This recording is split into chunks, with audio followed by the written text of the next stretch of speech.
So kita moving on to the next question. So daripada soalan nombor 8 ke soalan nombor 8 dan 9 ni, kalau tak silap dua soalan ni, kita dah start belajar tentang CO yang seterusnya, LO yang seterusnya, iaitu we going to discuss the temperature against distance graph ataupun temperature against X, T against X graph.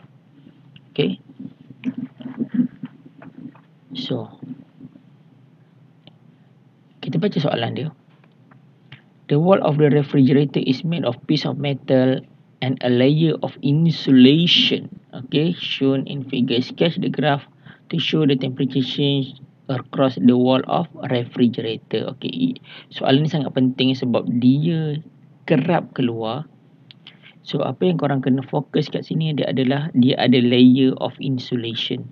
So bila dia ada layer of insulation, kau tengok graf kat sini, dia akan dapat straight line. Okay, graf ni akan dapat straight line. Sini nampak straight line. Ni straight line and straight line. Even though the gradient is not the same, okay, gradient dia akan berubah-ubah lah, kan? Tapi kan dia akan dapat straight line graph. Okay, so metal, insulator, metal. So metal dia punya gradient dia rendah. Sebab apa? Sebab rate of heat transfer tu cepat. Okay, cepat. Tapi insulator kan dia susah nak transfer heat. Okay, dia susah nak transfer heat sebab tu gradient dia tinggi. dt over dx ni tinggi, sorry. Kan, so ini rendah sebab dia conductor, and the insulator dia akan jadi steep sikit. Okay, sebab perbezaan temperature kat sini mesti banyak punya sebab insulator kan. Okay, metal. Tapi bila dia ada layer of insulation, maksudnya dia akan dapat straight line. Yang itu yang korang kena ingat.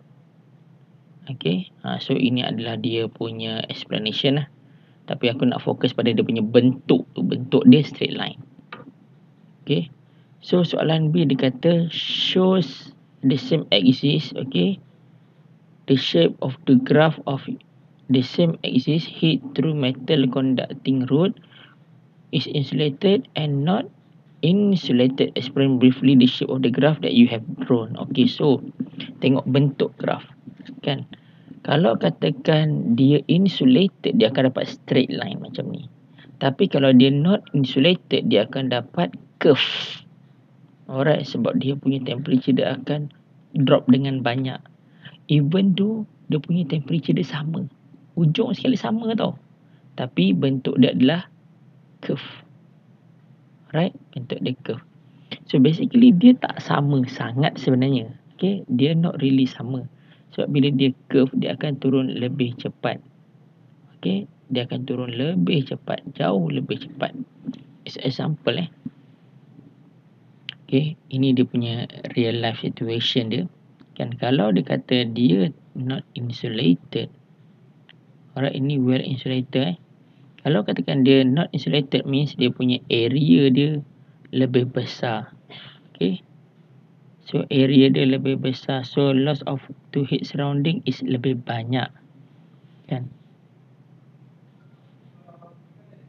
So yang ini graf ni macam tak berapa betul sebenarnya kan. So insulated macam ni, so kalau not insulated dia bentuk dia sepatutnya macam ni lah, kan, lebih rendah. Sebab dia kata dekat sini kan, dia dah tulis dekat sini, dia kata the temperature at certain point is always less than the insulated rod. Always less, dia tak boleh sama temperature kan, betul tak? So yang ni garis ni kita jangan pakai. So apa maksud dia? Sebagai contoh ni, kalau macam ni, katakan kalau ini graf yang dekat sini adalah insulated. Kalau katakan dia not insulated, bentuk graf dah jadi macam ni tau. Okay, nampak lah macam ni. Alright, ini untuk yang pertama. Yang kedua, akan drop lagi banyak. Okay, yang ketiga mungkin macam ni.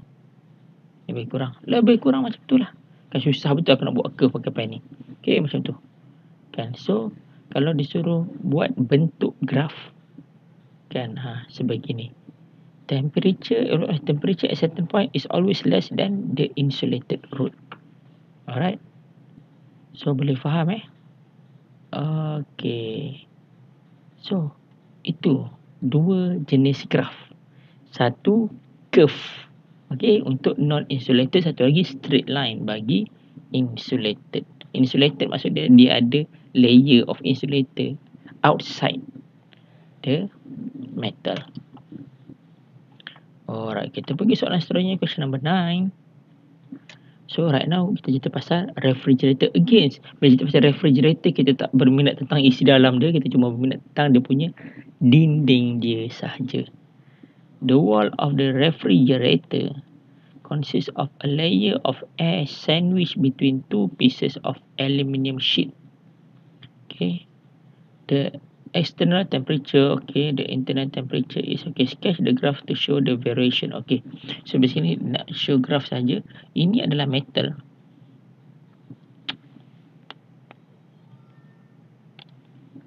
So ini metal, ini pun metal. Alright, so ini adalah insulator. So basically bila kita nak lukis graf benda ni kan, sebab dia adalah well insulated sebenarnya, sebab dia refrigerator, right? Okay, even though dia tak bagi tahu sekalipun kan, ini well insulated sebab dia adalah refrigerator. Alright, so kalau tengok refrigerator tu memang well insulated, so dia akan dapat graf macam ni. Ini macam soalan nombor 8, question number 8, graf dia, sebab dia adalah well insulated. Explain the effect of the rate of heat flow through the wall of refrigerator if the thickness of the air between the aluminium sheet is reduced. So apa akan berlaku pada rate of heat flow? Alright, so dekat sini ada jawapan.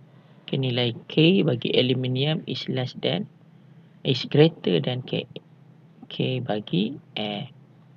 So therefore the rate of heat flow increase. Okay, kalau katakan dikurangkan nilai, kalau dikurangkan ketebalan udara tu, therefore the rate of heat flow increase. Is it good? Is it good? That's the question. Is it good of rate of heat flow increase? No. It's bad actually. Alright. Because kenapa kan? Orang selalu fikir kan, kita tutup pintu petak ais supaya petak ais tak jadi panas. Kan, bukan bermakna kita nak heat daripada luar pergi ke dalam, tak. Bermakna, terbalik Okay, so bukan bermakna kita tak nak dia punya sejuk dia keluar. Silap, selalu orang fikir, nanti dia punya sejuk dia keluar. No. Kan, kita tak nak udara panas daripada luar masuk ke dalam. So kalau dia kata rate of heat flow increase, maksudnya udara panas dekat luar tu kan, dia akan travel masuk ke dalam cepat, menyebabkan bahagian dalam petak ais tu susah nak sejuk. So bila dia susah nak sejuk, makanya dia punya kompresor terpaksa bekerja dengan lebih kuat. Okay, ini contoh biasa berlaku dekat as example kereta. Okay, kereta kan, kereta berwarna hitam dengan kereta warna putih, katakan dua benda yang sama sebiji tapi warnanya saja berbeza kan. Aircon bagi kereta hitam dia terpaksa bekerja lebih kuat daripada aircon yang kereta berwarna putih. Kenapa? Sebab kereta berwarna hitam, warna itu dia absorb heat daripada surrounding dia, so menyebabkan dia punya surface area dia lebih panas daripada kereta yang berwarna putih. Okay, sebab ada perbezaan macam tu, so dalam tu dia nak sejukkan, dia terpaksa bekerja lebih kuat. Lebih kurang sama macam peti ais juga. So peti ais ni dia perlu mengurangkan rate of heat flow. So rate of heat flow itu adalah daripada luar ke dalam, daripada panas ke sejuk. Okay, faham? Clear? Alright, very good.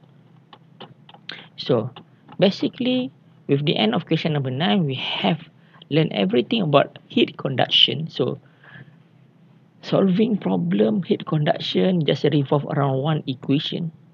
kan, one equation. So kalau katakan term-term yang digunakan dekat sini lah aku dah explain. Okay, ada power, area, kena hati-hati, kena kira, convert everything to SI unit. This one is temperature gradient, the value is always negative.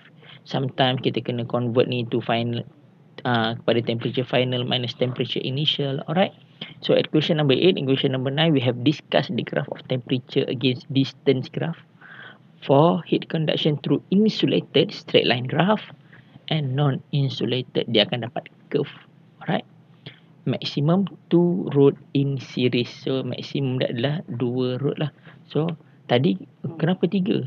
Kan dia adalah rod dia adalah metal and metal. Alright, satu lagi tu adalah insulator. So lebih kurang 3 in between is either insulator, insulator metal insulator, ataupun metal insulator metal. Alright, so that's all for today. Aku harap semua orang boleh faham topik yang mudah ni, kan. Terima kasih semua, kita jumpa lagi. Assalamualaikum warahmatullahi wabarakatuh.